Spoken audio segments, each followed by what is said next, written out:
देखिए, अगर माननीय मंत्री जी ने इस प्रकार का कोई बयान दिया है कि पेपर लीक हुआ ही नहीं है और इस प्रकार की घटनाएं भारत देश में नहीं घट रही हैं, तो मुझे लगता है इससे ज्यादा दुर्भाग्यपूर्ण और चिंताजनक बयान हो नहीं सकता।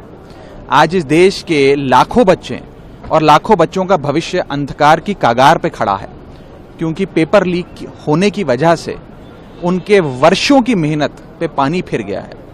जब पेपर लीक होता है तो उस विद्यार्थी का, जिसने महीनों सालों दिन रात परिश्रम करके पढ़ाई कर उस एक दिन की तैयारी करता है अपना भविष्य बनाने के लिए, उसका मन नहीं टूटता, वो इंसान टूट जाता, केवल मनोबल नहीं टूटता, उसका शरीर, मन, तन, धन।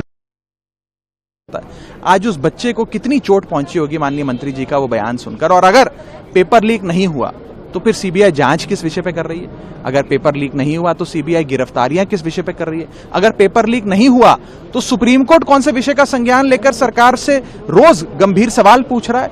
इस प्रकार के असंवेदनशील बयान देना, मुझे लगता है कि उन बच्चों के, उन विद्यार्थियों के जिनके भविष्य पर पानी फेरने का सरकार ने काम किया, उनके जख्म को हरा करने, उनके जख्म पे नमक छिड़कने का काम है। इस बयान का हम खंडन करते हैं और खास तौर पे राज्यसभा में अपने वक्तव्य देते हुए मैंने और हमारी पार्टी ने बड़ी मुस्तैदी से इस बात को कहा था कि इस देश में 2 IPL चल रहे हैं। एक होता है इंडियन प्रीमियर लीग, जो गेंद और बल्ले का खेल होता है, और दूसरा है इंडियन पेपर लीग, जिसके चलते पिछले 10 से 15 सालों में हमने देखा इस देश में राज्य का कोई पेपर हो या केंद्र स्तर का कोई पेपर हो, लगातार पेपर लीक होते गए आए हैं, जिससे लोगों का, बच्चों का और सच्चे ईमानदार मेहनत करने वाले बच्चों का भविष्य अंधकार की ओर जा रहा है। इस सरकार को गंभीरता से लेते हुए इसके खिलाफ सख्त कानून बनाना चाहिए और इस विषय को पहले स्वीकार करते हुए उसकी समाधान की ओर बढ़ना चाहिए। इस प्रकार के असंवेदनशील बयानों से बचना चाहिए।